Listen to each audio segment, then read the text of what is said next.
I name this ship Empress of Britain. May God speed her and all who sail in her.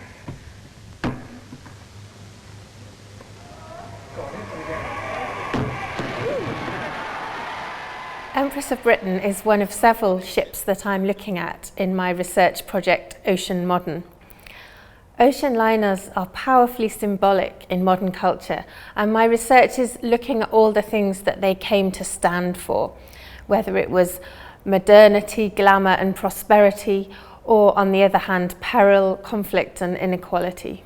Over the course of a century, ocean-going steamships carried millions of emigrants, refugees, troops, business people, criminals, celebrities, convalescents, socialites, tourists and students.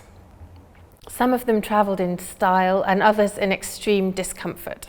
But the human histories of ocean liners are not just about the passengers, but also about the staff who worked on board and the people who designed and built the ships. A bonny ship Clyde built, the proudest pedigree of the seven seas. Here is the beauty that can only come from fine craftsmanship, handed down from father to son through the good years and the grim. The 1955 Empress of Britain was built here at Fairfield Yard in Govan on the River Clyde. This is the former headquarters of the Fairfield Shipbuilding and Engineering Company, and it's now a community museum, so it was the perfect place to hold events for the Ocean Modern project. The Fairfield Shipbuilding Company was hugely important in its day, considered to be the most significant shipyard in the world for a time. And for Govan, of course, because so many people were employed here, 10,000 people in good days, then that and the other shipyards that were in Govan became hugely important. So this museum really is recognition of just how significant shipbuilding was to the people of Govan. Through the events organised in partnership with Fairfield Heritage, I aim to engage with people who have personal or family connections with the shipyards on the Clyde, or who might have sailed on ocean liners themselves in the past. And we also wanted to bring into the museum people who might not have visited before, or who might not know much about the history of shipbuilding or about the culture of ocean liner travel. Costumed interpretation was used for these events. Colleagues from the specialist company Artemis Scotland took on the roles of Muriel and Jasper, a Glasgow couple who were prospering in the mid-century period and who had distinct social ambitions.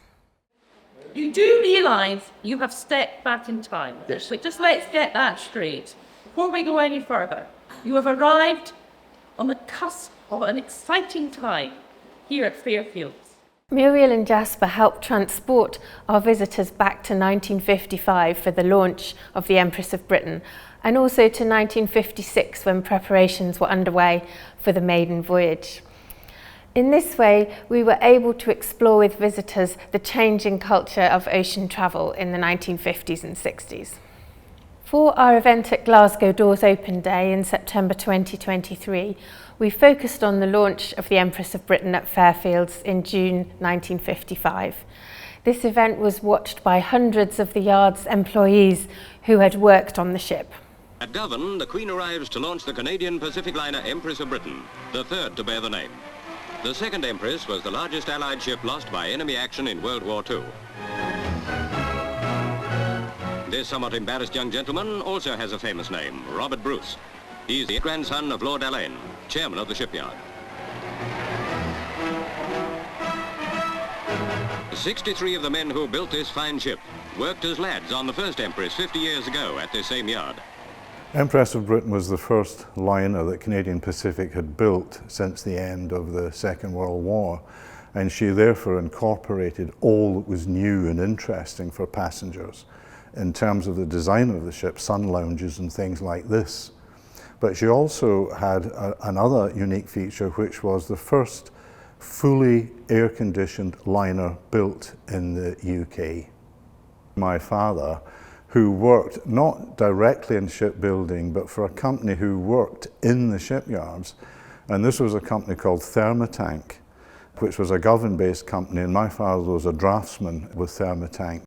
At the time of the Empress of Britain, this would be my father's ship, and he would be responsible for seeing that all the air conditioning equipment, all the trunking, the fans, etc. were correctly installed and that everything was as per specification.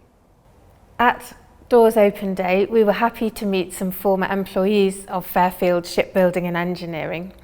The volunteers at the museum, many of whom also have personal connections to the shipyards, joined in the fun with Jasper and the visitors. Jasper told them about the lunch for Queen Elizabeth, which was happening after the launch, and Muriel suggested suitable hats and handbags for the occasion. Our second event at the Being Human Festival of the Humanities in November 2023 focused on passenger travel aboard the Empress of Britain. And Muriel was excited about preparations for the maiden voyage, which went from Liverpool to Montreal in April 1956. And I'm assuming that you have already booked, because you all look like enthusiastic sort of people who want to go to Canada. I haven't been myself, but I hope, in fact, I'm going to be on the maiden voyage to do that. There might be some of you here who are in first class, but somehow I doubt it. Now, what I do not want happening for any of you is that you get shown up in any way by your lack of understanding of ship etiquette. We were delighted to welcome Scotland's First Minister, Humza Yousaf, whose constituency office is upstairs in the Govern Workspace building. And he came down to find out about the Being Human Festival and ended up learning how to take tea on shipboard. There you are. Now, how would you mix the milk? I thought you were just taking Well, you might, but that will be on land you do that. On board the ship, you must do it this way. Our guests were able to put their new knowledge into practice when they were served afternoon tea with the kinds of cake that were popular in the 1950s, such as Battenberg and angel cake. Afternoon tea, as well as breakfast, lunch and dinner, were usually included in the ticket price for ocean liner passengers, although of course the quality of the food and service varied according to the class of accommodation. Many passengers saved their menus as souvenirs and asked their table companions to sign their names. The transatlantic liners of the 1950s dedicated more space to tourist class accommodation than earlier liners had done because patterns of travel were changing. In 1956, tickets on the Empress of Britain cost about £60 one way in tourist class and about £110 in first class, though they would be a little bit lower in the thrift season in the autumn and winter. Wealthier travellers and business people were now often taking the plane, but the liners still offered a more practical option for many travellers. And at our Being Human event, we were able to speak with Mary Austin, who travelled on the Empress of Britain as a child. I believe it was in December 1960, and I was with my mum and dad and my younger sister and my little brother. When I was younger than that, we did actually have a holiday to visit relatives in Britain, and we flew that time, which I've got a vague memory of, just the tiny cars below. But I think it was probably luggage, because we brought loads of luggage with us. We had several large metal trunks full of stuff. We had quite a lot of furniture. And we also brought our car, a Chevrolet, which became a bit of a local famous car where we lived. The Empress of Britain offered a lot of facilities for families with children, and one innovation was its provision of a laundrette with washing machines and ironing boards for passengers to use.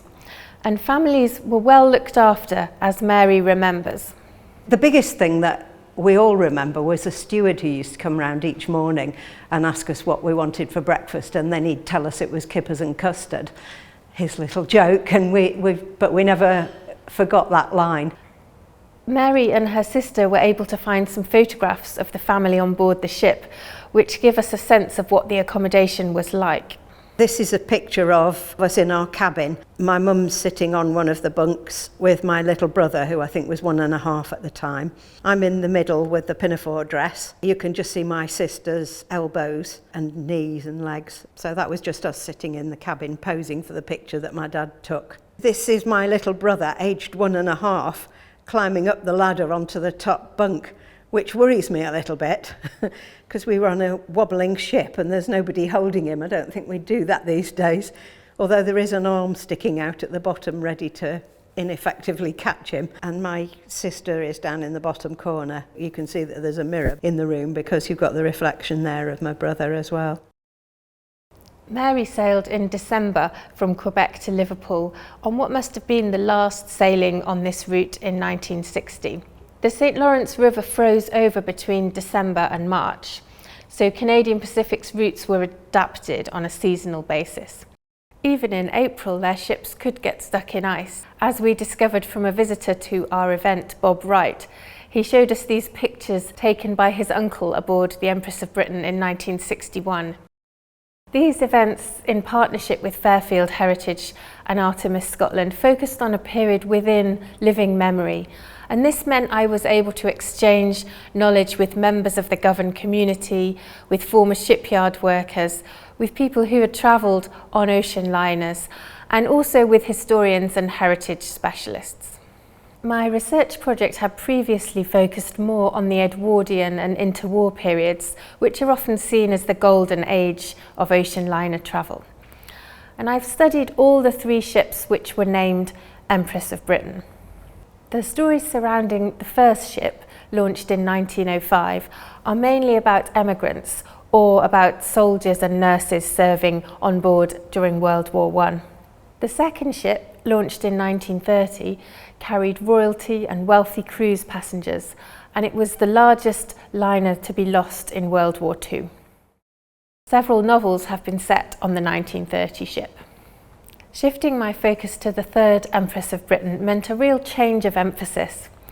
This last generation of transatlantic liners are often left out of our histories of passenger sea travel. Yet while they were still carrying thousands of emigrants to Canada, they also accommodated a new kind of leisure traveller because they had so many modern facilities for them. Rather than novels, I discovered magazine features and even promotional films that focused on the ship. This liner really belongs to the age of mass tourism and consumer culture. Nevertheless, the travellers on her were entering into an atmosphere of gracious living, and they would certainly still have required the advice that Muriel had to give. Cheers, everyone. Ooh.